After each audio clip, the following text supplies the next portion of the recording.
Girls, you won't believe what I just discovered. My 60-year-old neighbor's having an affair with a 25-year-old woman right under my nose. At least that's what I thought. Don't look away because I'm going to tell you every detail of this absurd story that I witnessed from my window. Every day here on this channel, I bring you a new story or gossip that I, Ruth, see behind the curtains of my neighborhood. And today, you're going to be left speechless. Please like this video, subscribe to the channel to be notified every time I post a new gossip story, and leave a comment telling me what you think of this situation. And don't leave the video because the ending of this story is absolutely shocking. You won't be able to believe what was really happening. But before I begin today's story, I always like to give you a special message. I've pinned some ebooks in the first comment that can transform your life. They offer content on health, well-being, relationships, spirituality. In short, things every woman needs to know. Just click the link I pinned in the comments. You'll thank me later, and you'll also help the channel continue bringing you these stories. Now, let's get to the point. This story began 3 weeks ago, on a rainy Thursday. I was in my kitchen preparing afternoon tea when I heard Carlos's gate creak. Carlos is my next-door neighbor, a man in his 60s, married to Marina for 15 years. He's reserved, polite, and always greets me when we pass on the sidewalk. Marina is a hard-working woman, an executive at a large company, always well-dressed and elegant. You know how I am, right, girls? I can't resist peeking through the crack in the curtain when I hear some movement on the street. It's pure curiosity. Don't judge a 70-year-old woman who doesn't have much to do during the day. So there I went, very discreetly, to spy on what was going on. And that's when I saw her for the first time. A young blonde with long, wavy hair, wearing a light pink blouse and tight jeans. Girls, for God's sake, this girl couldn't have been more than 25. She was standing in front of Carlos's gate, fiddling with her phone as if she were waiting for someone. I thought to myself, how strange. She must be a saleswoman, or maybe she's lost. But then, to my complete surprise, Carlos opened the front door and waved at the young woman with a huge smile on his face. A smile I'd never seen him give. Not even to his own wife. She walked up to him with a familiarity that raised my eyebrows. They chatted for a few seconds at the door, and then entered the house together. My heart raced, girls. I stood there holding my teacup, trying to process what I'd just seen. Was it my paranoia? Maybe she was just an acquaintance, a distant relative, I don't know. But something about the way they greeted each other deeply bothered me. I spent the rest of the afternoon thinking about it. You know how it is, right? When something doesn't add up, our minds keep turning it over, trying to find a logical explanation. I decided I'd pay more attention the next day, just to make sure I wasn't imagining things. Friday arrived and I was in my living room chair doing a crossword puzzle when I heard Carlos's door knock again. Can you believe it was her again? The same young blonde, only this time wearing a yellow floral dress that further highlighted her youth. And girls, the most impressive thing, she had a key. That's right, a key to Carlos's house. I saw her open the gate herself, walk up the driveway as if she owned the place, and use the key to enter the house. Carlos wasn't even at the door this time.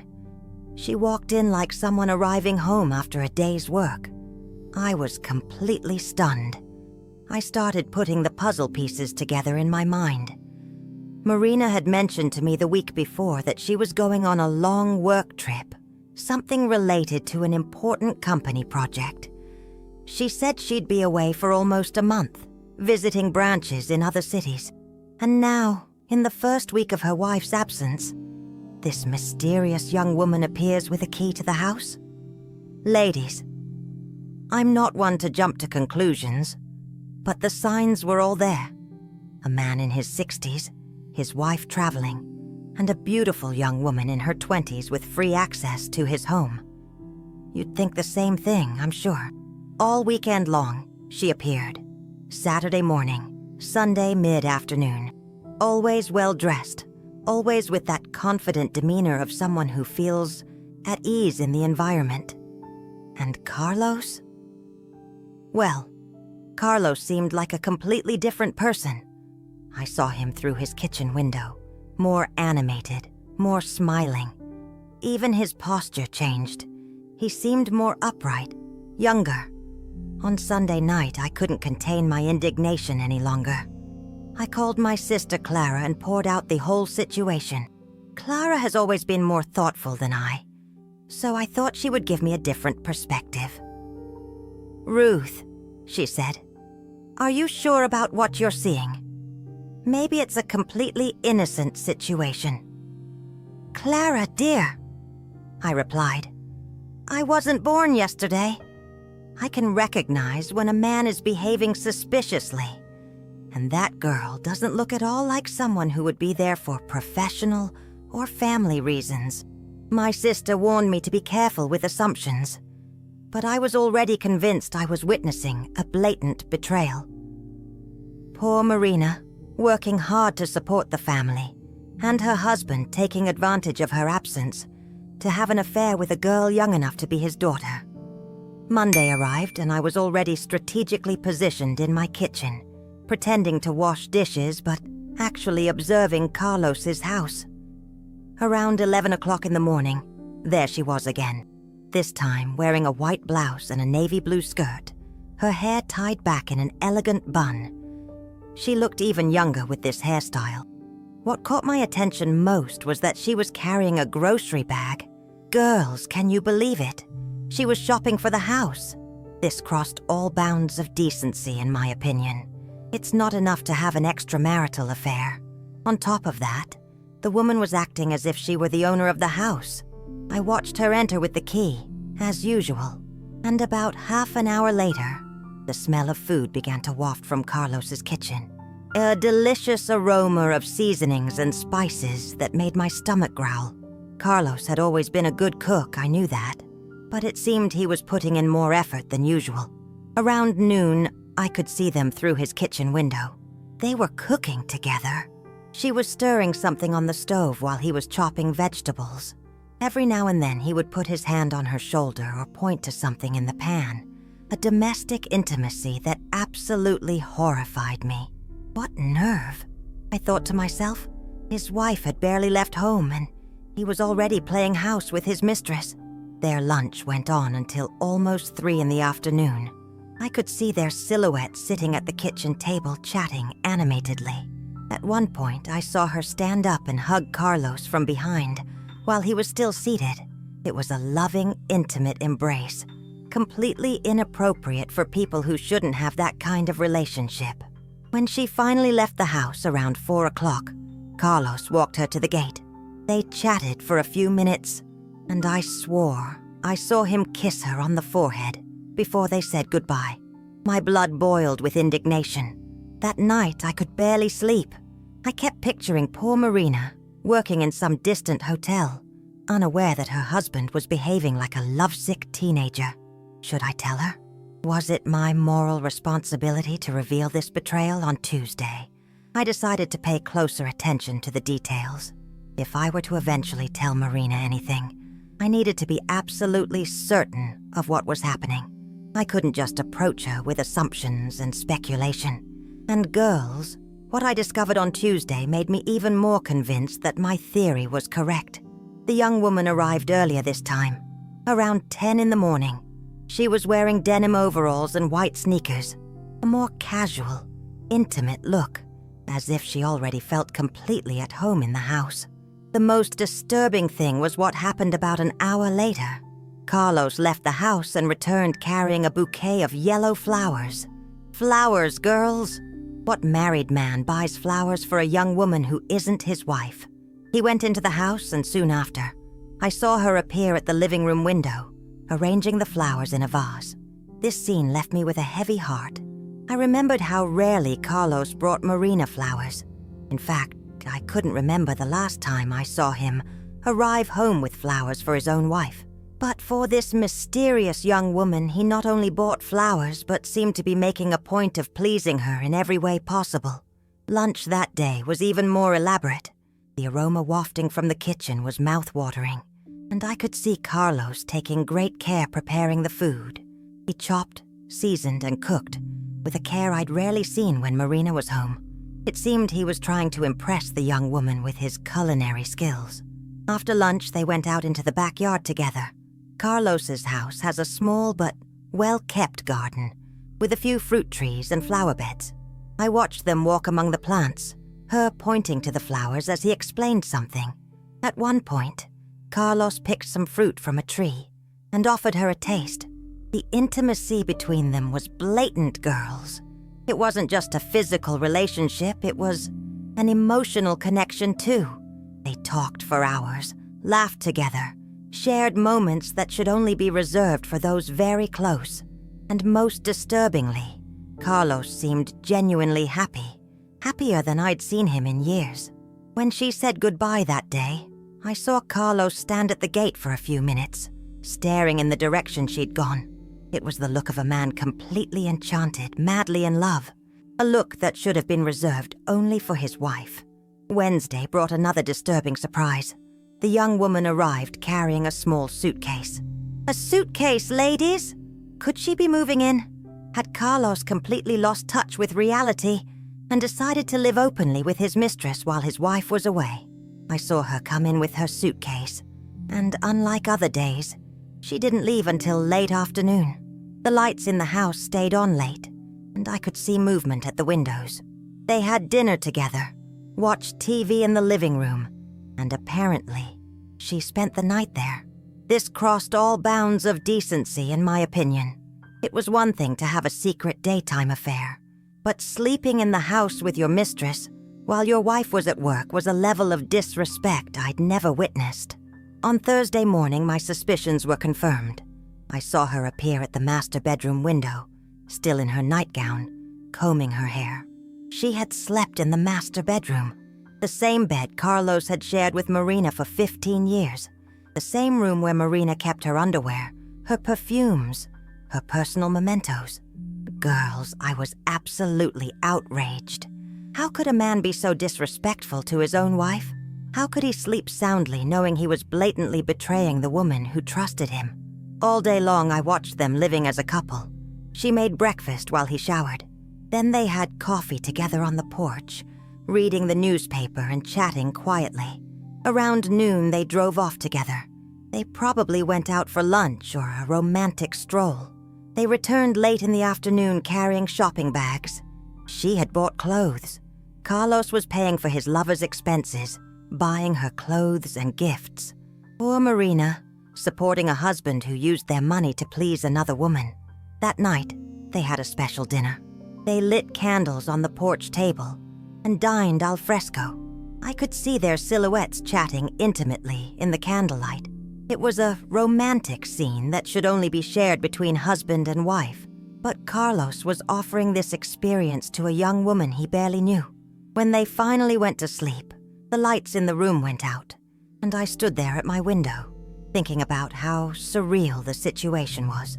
Marina working hard in some distant city, while her husband was on a clandestine honeymoon with a woman young enough to be his daughter. Friday arrived, and I no longer knew what to expect. The young woman was still staying in the house, acting as if she owned the place.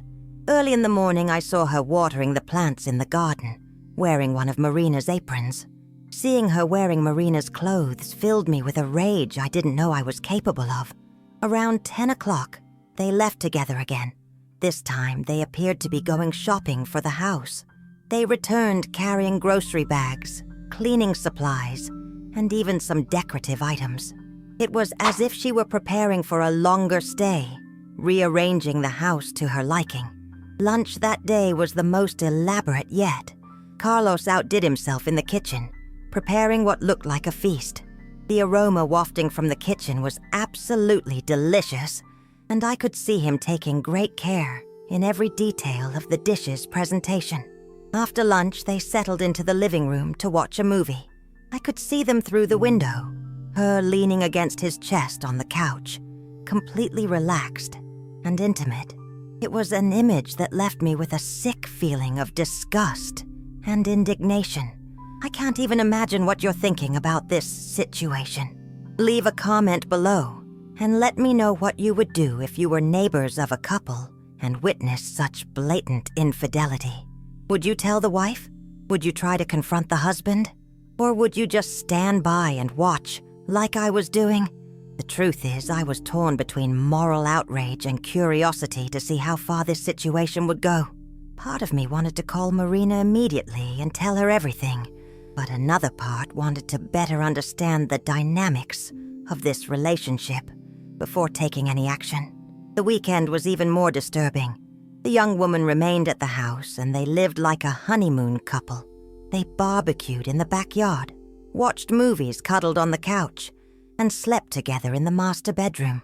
It was as if Marina had never existed, as if that house had always been theirs. On Sunday night, I finally saw her pack her bags to leave. Carlos walked her to the gate, and they said goodbye with a long, tight hug. After she left, he stood at the gate for almost 15 minutes, clearly saddened by the farewell. Monday arrived, and Carlos's house returned to silence. He seemed downcast, less cheerful, as if he'd returned to reality after several days of living a dream. Or rather, a nightmare for Marina, who had no idea what had happened in her own home during her absence. But girls, this story is just beginning. Don't look away, because what I discovered after this will completely surprise you. The mysterious young woman returned on Tuesday, and their behavior became even more intimate and brazen. You won't believe what I witnessed in the following days. The following Tuesday, ladies. I woke up with a strange feeling in my chest. It was as if my instincts were warning me that something even more shocking was about to happen. And you know how we women have this sharp intuition, right? Well, I wasn't wrong. Around 9:30 in the morning, there she was again, the mysterious young woman walking toward Carlos's house with a confidence that made me increasingly indignant.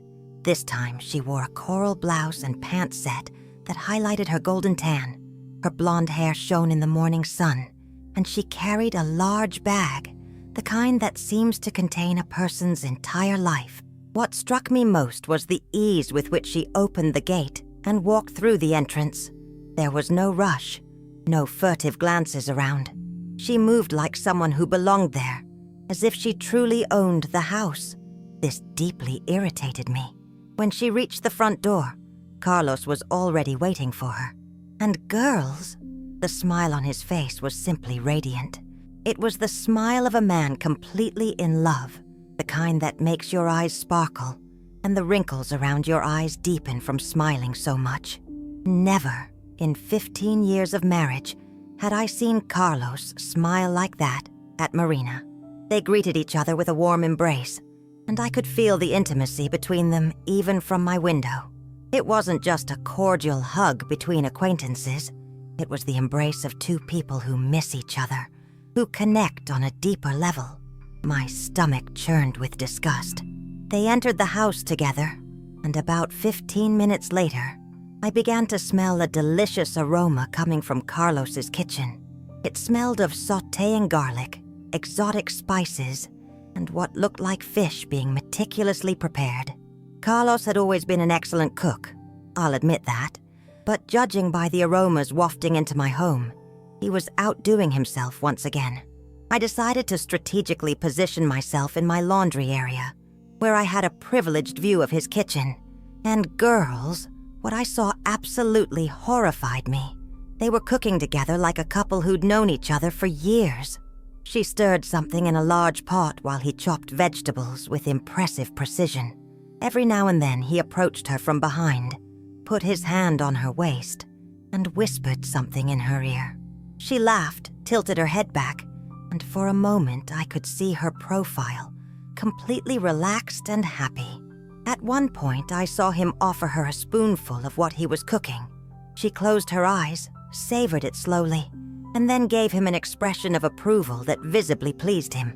It was a domestic intimacy that reminded me of the early years of my own marriage, when my late husband and I would cook together on Sundays. But this nostalgia quickly turned to indignation. How could Carlos be sharing these special moments with a young woman who wasn't his wife? How could he betray Marina so blatantly, even using the kitchen she had chosen and decorated with such care? Their lunch lasted almost 3 hours, girls. 3 hours. I kept pretending to be busy with my plants on the balcony, but in reality, I was watching every movement through the windows. They chatted animatedly throughout the meal, laughing and gesturing like old friends. At several points, I saw him hold her hand across the table, caressing her fingers in an extremely intimate way. When they finally finished lunch, they moved into the living room. Carlos turned on the stereo and started playing soft music, the kind of romantic music they used to play when I was young. And you won't believe what happened next. They started dancing. That's right, girls. They danced around the room like two teenagers in love.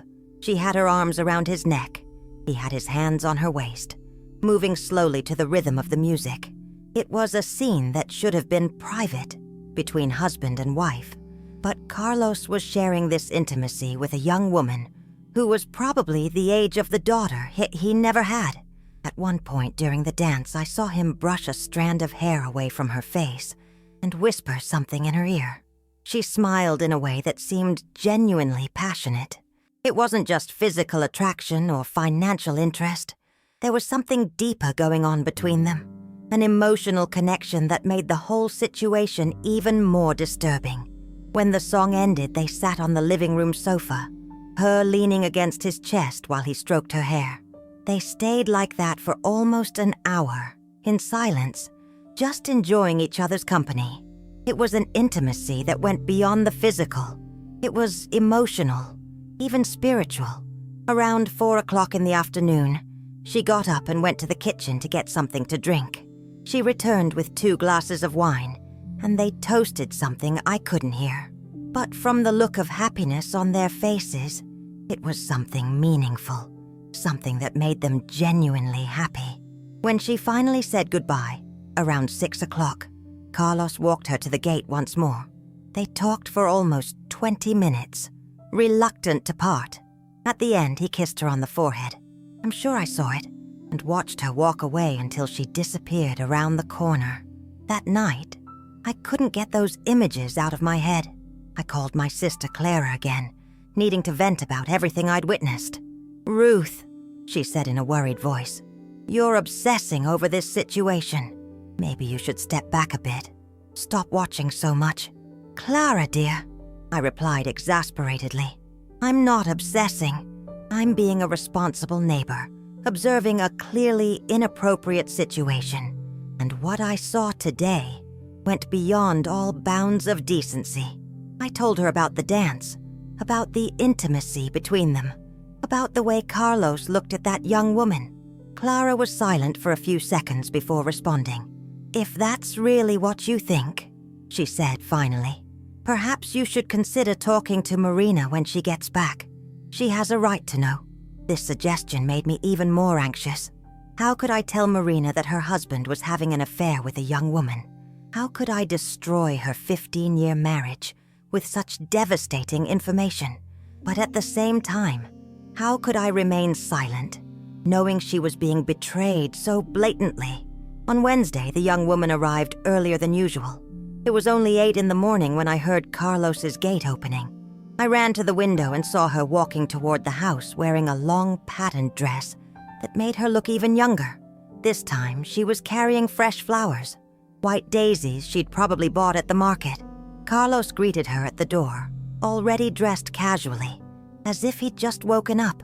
They greeted each other with more familiarity than ever, and I swore I saw him give her a quick kiss on the lips before they entered the house.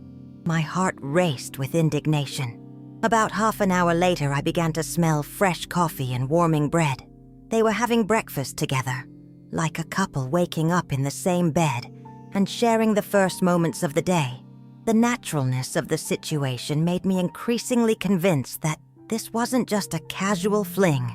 It was a serious relationship, a second life Carlos was living in secret. During breakfast, I could see them through the kitchen window. They read the paper together, discussed the news, and shared cookies. At one point, I saw her get up and walk over to Carlos, who was sitting, and massage his shoulders while he continued reading. It was an intimate gesture, showing someone who genuinely cares about the other person's well-being.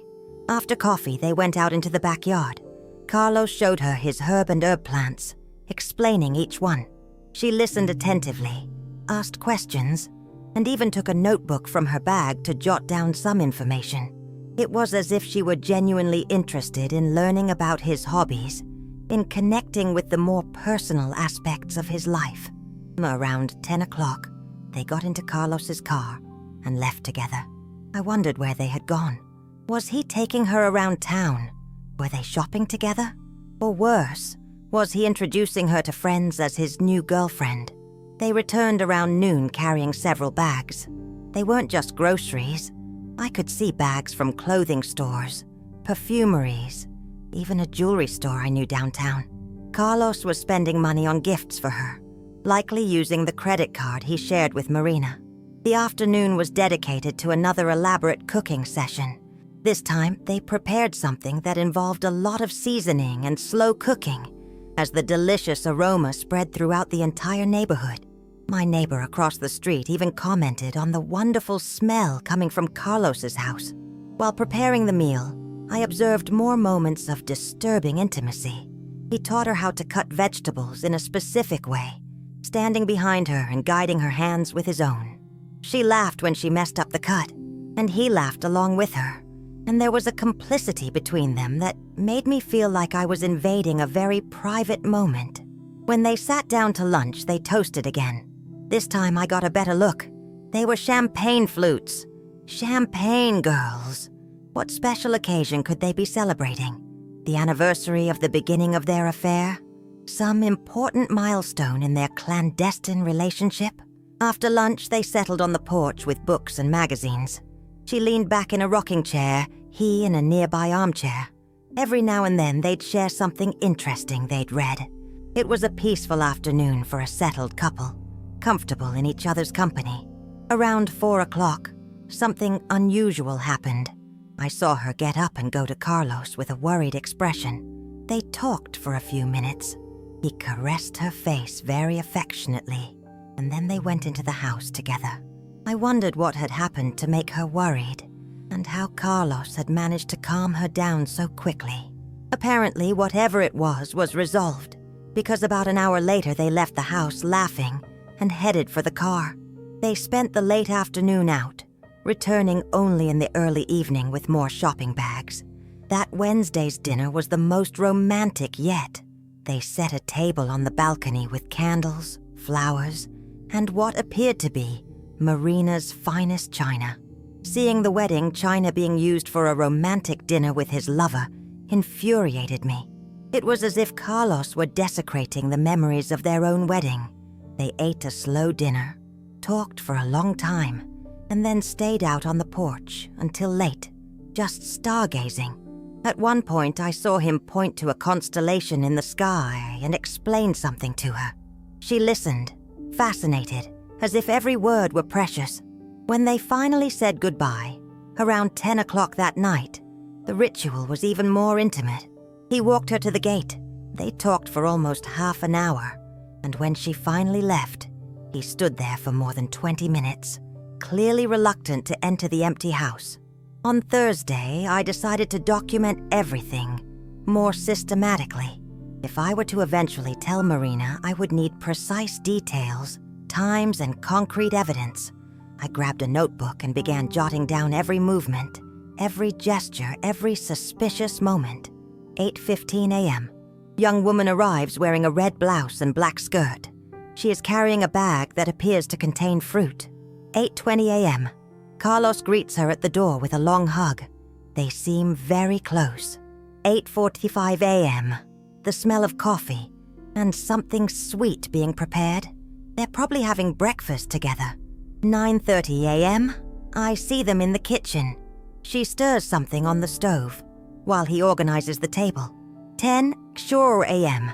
They go out to the backyard. She helps him water the plants. And so on. Every detail I noted made me more convinced that I was witnessing a betrayal in real time. The most disturbing thing about that day was what happened around 2 in the afternoon.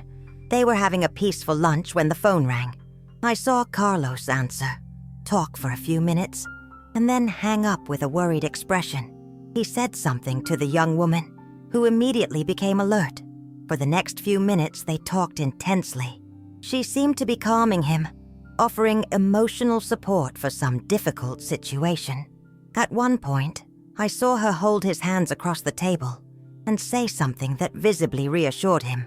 I later discovered it was Marina calling from the hotel where she was staying. Carlos had lied to his own wife while his lover was sitting right in front of him. The emotional coldness required to do this genuinely frightened me. Girls, leave a comment with your thoughts on what will happen at the end of this story. Do you think Marina will find out? Should I tell her? Or am I missing something here? But before I continue, I want to remind you of the special materials I pinned in the first comment. These are contents that can really make a difference in your life. About relationships, self-esteem, women's health, and spirituality. Click the link and see for yourself how much you can benefit. Returning to our story, Friday brought a surprise that completely perplexed me. The young woman arrived around 9 o'clock as usual, but this time she wasn't alone. Can you believe she brought a large suitcase and 2 bags full of clothes? It was clear she was moving in, at least temporarily. Carlos helped her carry her luggage into the house, and for the first time I saw them arguing about something. I couldn't hear what they were saying, but their body language indicated a slight tension between them.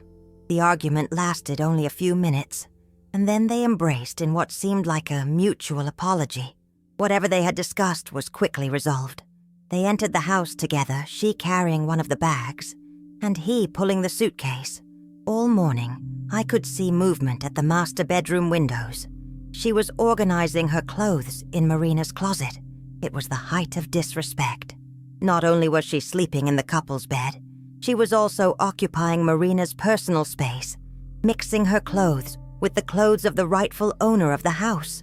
Around noon, they left together again. This time, they returned with bags from a department store, and to my utter surprise, with plant seedlings and new pots. It was as if she were redecorating the house, putting her own personal touch on the space. During the afternoon, they worked together in the garden. They planted new seedlings, rearranged some flower beds, and even painted a wooden bench that sat beneath the largest tree. It was a domestic couple's activity, as if they were preparing the house for a life together. The most impressive thing was how rejuvenated Carlos seemed during these activities. He moved with more energy, smiled constantly, and seemed genuinely happy doing these household chores alongside her. In 15 years of observing him and Marina, I had never seen Carlos so enthusiastic about household chores. When Marina was home, Carlos always complained about the housework. He said he was tired after work and needed to rest on the weekends. But with this young woman, he worked in the garden with the enthusiasm of a teenager doing something he loves. Late in the afternoon, they did something that completely shocked me. They set up a table in the garden with Marina's finest tablecloth, special dishes, and even silver candlesticks that I knew Marina saved for very special occasions. It was as if they were celebrating something important, something that deserved the finest china in the house. During dinner, I could see them talking very seriously about something. It wasn't the casual conversation of other days. There was an intensity, a depth that suggested they were discussing the future of their relationship. At one point, I saw Carlos hold both her hands across the table and say something that made her smile with tears in her eyes. They were tears of happiness. I could tell that even from a distance. He had said something that deeply moved her, something that seemed to seal some kind of commitment between them. After dinner, they didn't say goodbye at the gate like they had on other days. She stayed. The lights in the house went out late, and the next morning, Saturday, I saw her at the kitchen window making breakfast, still in her nightgown. All weekend long, they lived as husband and wife. They shopped at the supermarket together, washed Carlos's car together, and were visited by the gardener who comes once a month to tend to the larger garden. For all practical purposes, she had moved in permanently. What bothered me most was how naturally all this was happening. There was no longer the discretion of their first encounters. They lived openly as a couple, without worrying about the neighbors or what people might think. On Monday, something happened that made me realize the full gravity of the situation. I saw a moving truck pull up in front of Carlos's house. 2 men got out and began unloading boxes and furniture. She wasn't just moving temporarily. She was moving in permanently. Among the furniture, I recognized some that clearly belonged to her. A small bookcase, a few unusual chairs, paintings and decorative objects that didn't quite fit Marina's style. It was as if she were transforming the house into a reflection of her personality. Carlos oversaw the entire move with a smile on his face. He helped the movers position the furniture and discussed with her where each item would fit best. He was a completely transformed man, immersed in a new life that seemed to have completely erased Marina's existence. Throughout that week, I watched them rearrange the entire house. They moved furniture around, hung new pictures, even changed some of the curtains.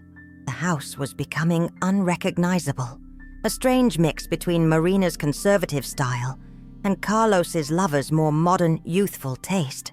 Most disturbingly, Carlos seemed genuinely enamored with these changes.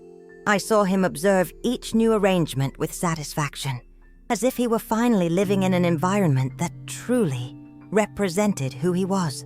Girls, up until this point in the story, I was absolutely convinced I was witnessing one of the most blatant and cruel betrayals I'd ever seen.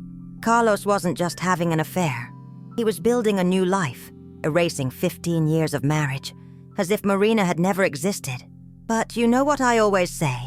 Appearances can be deceiving, and things aren't always exactly as they seem. And ladies, what I discovered afterward completely changed my perspective on this whole situation. Don't look away, because the next revelation will leave you speechless. Girls, the moment you've been waiting for has arrived. The revelation that will completely change everything you thought about this story. Until now.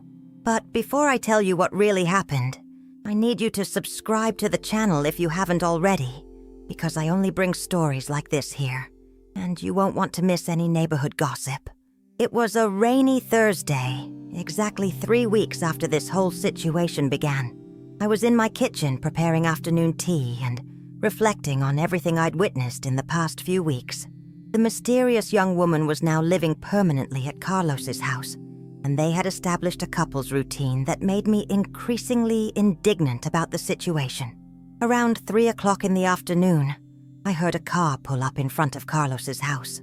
I ran to the window thinking it might be someone visiting, when I saw a sight that made my heart leap. It was Marina. She'd returned from her work trip without warning. Girls, you can't imagine the panic that gripped me at that moment. Marina emerged from the taxi carrying her suitcase, clearly tired after the long flight. She wore a dark business suit and seemed eager to get home and rest. I froze, imagining the scandal that was about to unfold. Oh my God, I thought to myself. Marina is going to catch Carlos and his lover red-handed. It's going to be a terrible scene. I might have to call the police. I watched Marina unlock the gate with her key, walk down the driveway, which now had new plants she hadn't seen before, and head for the front door. My heart was pounding so hard I could hear it. It was like watching an accident waiting to happen, when you know something terrible is going to happen, but can't do anything to stop it. Marina rang the doorbell, which I thought was odd, since it was her own house, and waited at the door. A few seconds later, the door opened, and there stood the mysterious young woman, still wearing a kitchen apron, clearly in the middle of preparing dinner. I braced myself for an epic brawl, screaming, accusations, maybe even physical violence. But girls, what happened next left me completely speechless. Marina smiled broadly when she saw the young woman and opened her arms for a warm hug. They hugged for several seconds, swaying back and forth like two people who miss each other terribly. It wasn't the embrace of two women who'd just met in an awkward situation. It was the embrace of two people who genuinely love each other. "What's going on here?" I muttered to myself, completely confused. At that moment, Carlos appeared at the door, and his reaction was even more disconcerting. He greeted Marina with a fraternal hug, friendly, but not romantic. It wasn't the greeting of a guilty husband caught red-handed, nor of a loving husband welcoming his beloved wife. It was something completely different from what I expected. The three entered the house, chatting animatedly, and I stood at my window, completely lost, trying to comprehend what I had just witnessed.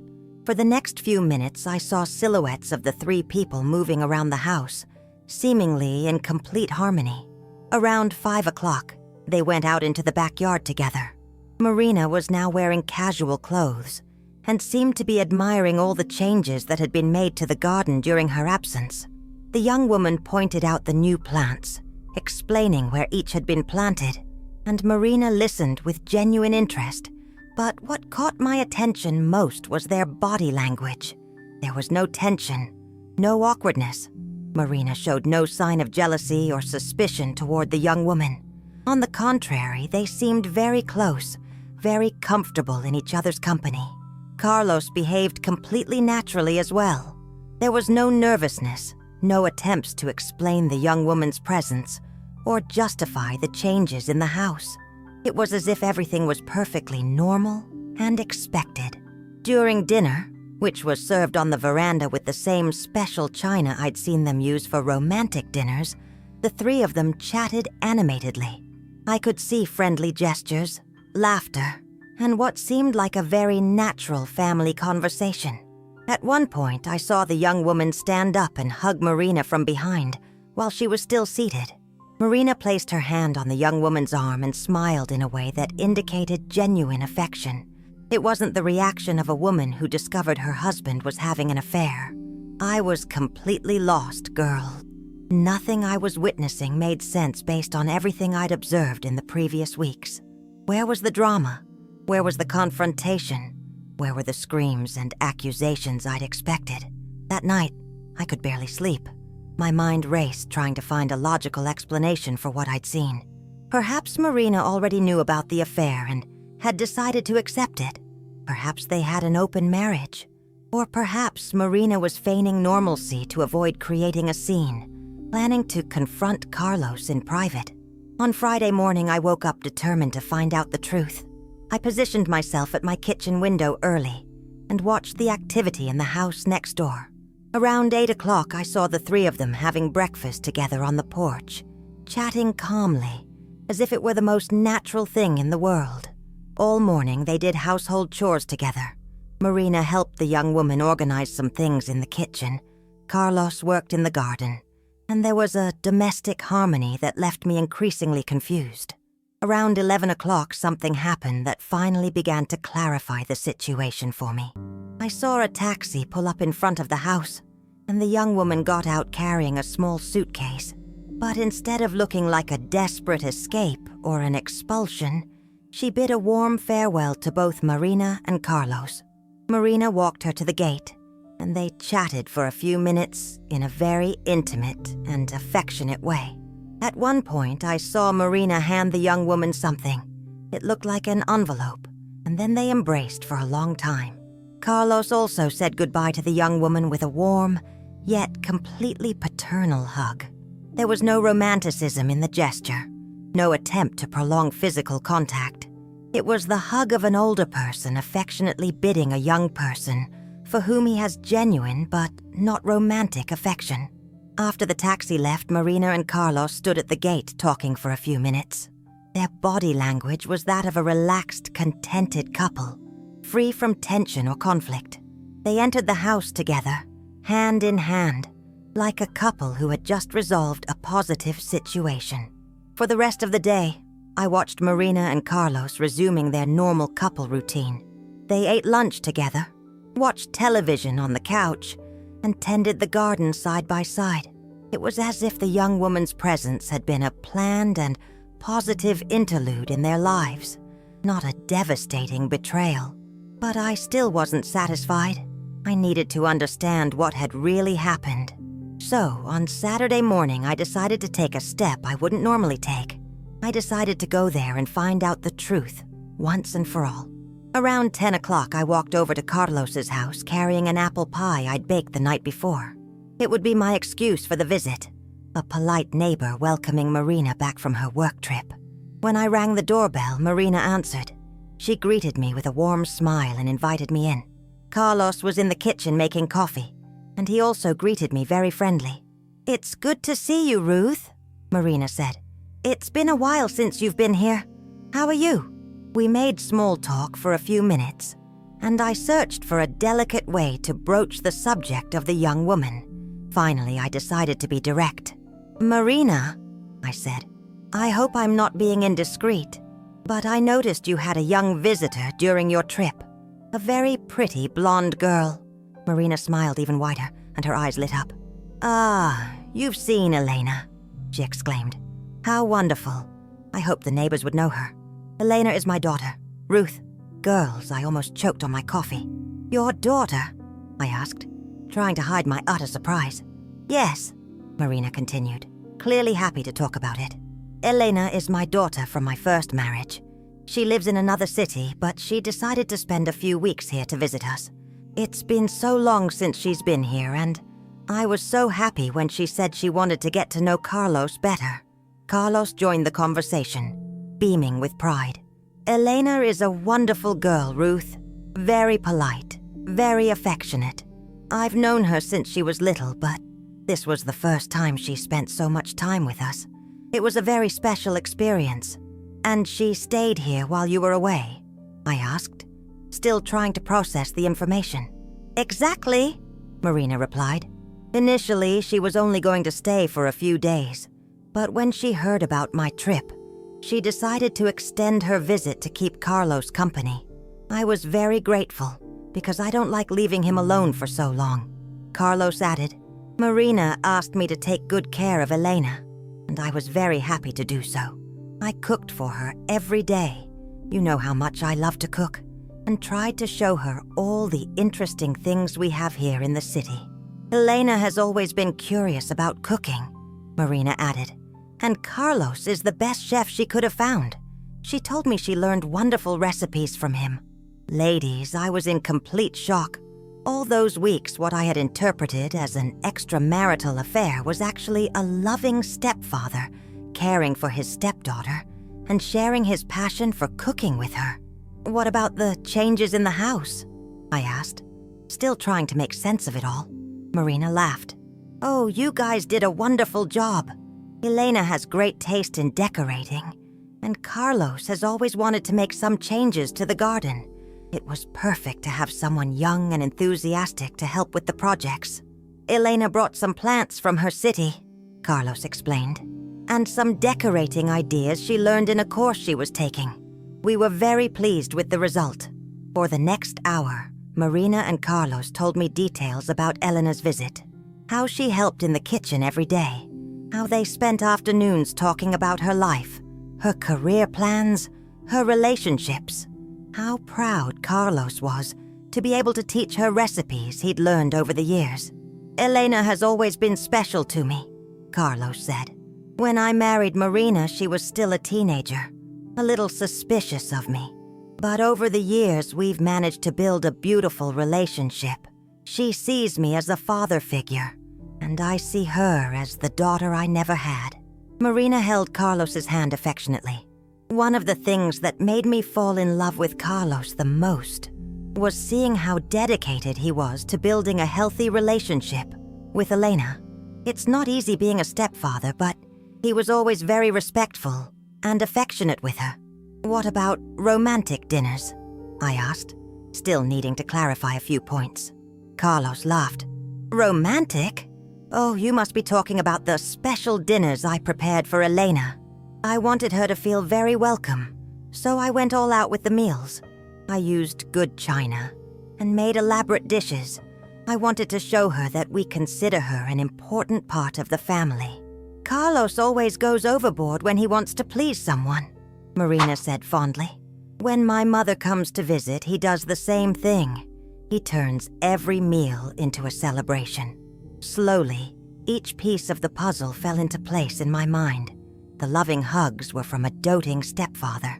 The long lunches were moments of family conversation. The shopping trips were a stepfather buying gifts for his beloved stepdaughter. The careful cooking was Carlos sharing his culinary passion with someone who admired his talent. Elena called me yesterday, Marina continued, telling me how special it was to spend this time with Carlos. She said she finally understood why I fell in love with him. She said he was like a father during these weeks, teaching, caring, being present in a way she had never experienced. Carlos was visibly moved. It was very special for me too. Elena is an intelligent young woman, eager to learn. It was wonderful to be able to share with her the things I love to do, like cooking and gardening. Girls. I left Carlos's house that morning completely embarrassed, and at the same time, relieved. Embarrassed because I had completely misinterpreted a beautiful moment of familial love. Relieved because Marina wasn't being cheated on, and Carlos wasn't the spineless man I'd imagined. Over the next few weeks, I reflected a lot on this experience. How we women can be quick to draw conclusions based solely on what we see on the surface. How our own experiences and biases can distort our perception of reality. What I thought was a blatant betrayal was actually a beautiful family story. Carlos and Elena were building a healthy parental relationship, something that is rare and precious these days. Marina had a husband who loved her so much that he cared for her daughter as if she were his own. The affectionate hugs that shocked me were from a stepfather who had finally won his stepdaughter's trust. The special dinners were celebrations of a family growing stronger. The purchases were gifts given with genuine love, not romantic interest. Elena returned a few times in the following months, always welcomed with the same warmth by Marina and Carlos. And I learned to observe these visits with different eyes, seeing the beauty of a family rebuilt with love and patience. This experience taught me a valuable lesson about snap judgments. How often do we women, especially those of us over 50, view situations through the filter of our own disappointments or fears? How often do we interpret affectionate gestures as signs of betrayal? Charles never knew I'd suspected him. Marina never discovered I'd misread the situation with Elena.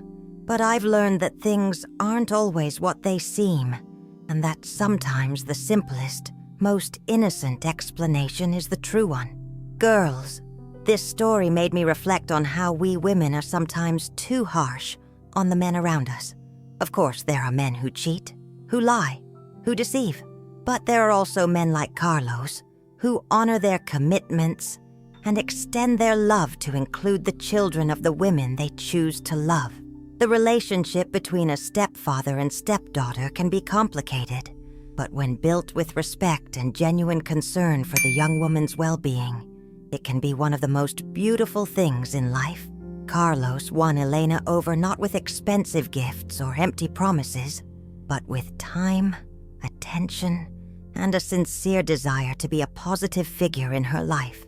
Today, when I see Carlos in the garden, or Marina coming home from work, I see a couple who have managed to integrate their personal stories in a healthy way. I see a family that has grown stronger through time and mutual dedication. What about you, girls? What do you think of this twist? Have you ever experienced a situation where you discovered your first impressions were completely wrong? Share your own stories of misunderstandings or situations that seemed one way but were completely different in the comments. Don't forget to like this video if you enjoyed this story, and subscribe to the channel so you don't miss any of our neighborhood gossip. And before you say goodbye, remember to click the link I pinned in the first comment. There you'll find incredible materials that can transform important aspects of your life: relationships, health, spirituality, personal development. This content is specially curated for women like us, who have lived enough to know that there's always room for learning and growth. Click the link and see for yourself how much value these materials can add to your lives. Next week, I'll be back with another true story from our neighborhood.